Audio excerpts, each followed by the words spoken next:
Hello, dear viewers. You are on the channel where the scariest and most mysterious stories come to life. True events, dark legends, and fictional tales that will send shivers even down the bravest spine. Every story here is a journey beyond the ordinary. If you enjoy fear and the unknown, subscribe to the channel and don't forget to leave a like so you never miss a single story. Today I will tell you a story that has haunted me for decades. This is not just a tale, it is the truth about what happened in Black Hollow, a place where shadows hide secrets no one dares to speak of. Don't forget to subscribe and hit like. Stories like this must be remembered, so the past does not repeat its darkest mistakes. He remembered the first time he heard about Black Hollow, a remote valley shrouded in mist and whispered legends in his hometown. His name was Daniel, a curious young man drawn to mysteries and the unknown, eager to uncover truths hidden by time. He had always been fascinated by the stories of people disappearing without a trace in the dense forests surrounding Black Hollow. One summer, driven by restless curiosity, he decided to explore the valley, despite warnings from locals about strange happenings. He packed his gear, told no one of his plans, and set off early in the morning, the sun barely rising over the hills. He walked for hours through thick underbrush, the silence broken only by the crunch of leaves beneath his boots. He noticed how the trees grew twisted and gnarled as he ventured deeper, their branches clawing at the gray sky. He felt a chill despite the warm air, as if unseen eyes were watching him from the shadows. He reached a small clearing where the ground was strangely bare, and the air felt heavy, almost suffocating. He set up camp there, lighting a fire, but the flames flickered unnaturally, casting eerie shapes on the surrounding trees. That night, he heard whispers carried on the wind, voices too faint to understand but filled with sorrow and warning. He tried to sleep, but shadows seemed to move just beyond the firelight, and the feeling of being watched grew stronger. At dawn, he found strange symbols carved into the bark of nearby trees, unfamiliar and unsettling. He took pictures, hoping to study them later, but a deep unease settled in his chest, urging him to leave. As he packed, he heard footsteps approaching, but when he looked up, no one was there. He shrugged it off as nerves and continued his hike, following a narrow path that twisted through the forest. The path led into an old, abandoned cabin, its windows broken and door hanging ajar. Inside, dust covered everything, but he found a journal on a table, its pages yellowed with age. The journal belonged to someone named Elias, who had lived there decades ago and wrote about strange occurrences in Black Hollow. Elias described hearing voices, seeing figures in the mist, and feeling a presence that watched him day and night. Daniel read about Elias's fear growing until one day he vanished without a trace, leaving the journal behind. Suddenly, Daniel heard a low growl outside and saw a pair of glowing eyes staring at him through the broken window.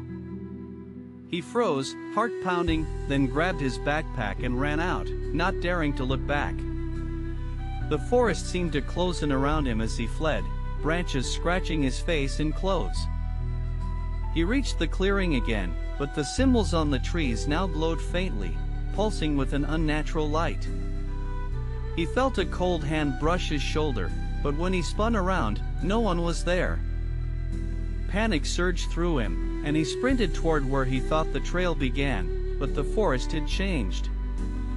Paths twisted and turned impossibly, leading him deeper into darkness, as if the woods themselves were alive. He called out for help, but his voice was swallowed by the thick fog that rolled in. He stumbled over roots and rocks, desperate to find a way out, but the forest resisted his every step. At one point, he saw a figure in white standing between the trees, motionless, watching him. He tried to approach, but the figure vanished like smoke, leaving only silence behind. Exhausted and terrified, he collapsed near a stream, the water cold and clear but offering no comfort.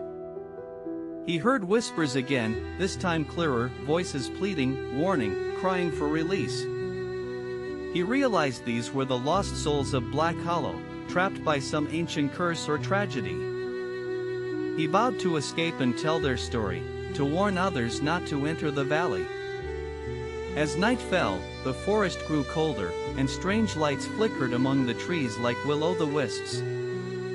He wrapped himself in his jacket, trying to stay awake, but sleep pulled him under despite his fear. In his dreams, he saw Elias and other lost souls, reaching out, begging for help he could not give. He woke suddenly to silence, the fire long dead, and the stars hidden behind thick clouds. He decided to follow the stream, hoping it would lead him out of the forest. Hours passed, and the terrain grew rougher, the trees denser, and his hope thinner. He heard footsteps behind him, slow and deliberate, but when he turned, no one was there. His breath came in ragged gasps as he pushed forward, the weight of unseen eyes pressing down on him. He reached a stone altar covered in moss, with more of the strange symbols etched into its surface.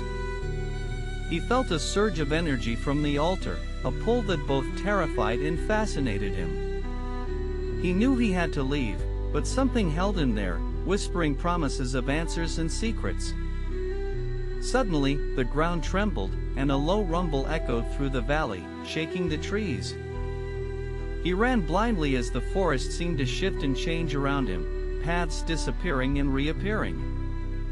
He tripped and fell into a hidden pit, darkness swallowing him whole. He landed hard, scraping his arms and legs, but he was alive, trapped, but alive. He called out, hoping someone would hear, but only silence answered back. Hours passed, and he felt the cold seep into his bones, the loneliness crushing his spirit. He thought of his family, his friends, and the life he might never return to. He promised himself he would survive, that this nightmare would not be his end. He searched the pit for a way out, climbing rocks and roots, his hands bleeding. Finally, he found a narrow opening and squeezed through, emerging into the pale light of dawn. He stumbled into a clearing where searchers had gathered, their faces filled with relief and disbelief. He was taken home, but the memories of Black Hollow never left him. He knew the valley held secrets that might never be fully understood, and that some things are better left alone. He shared his story to warn others, hoping to prevent more disappearances. He urged respect for the unknown and caution in the face of nature's mysteries. He never returned to Black Hollow, but the shadows of that place followed him always. He often wondered about Elias and the others, hoping they found peace beyond the mist. He believed that remembering their stories kept their spirits alive and honored their suffering. Until next time, take care of yourselves and your loved ones, and never forget the places where darkness still lingers.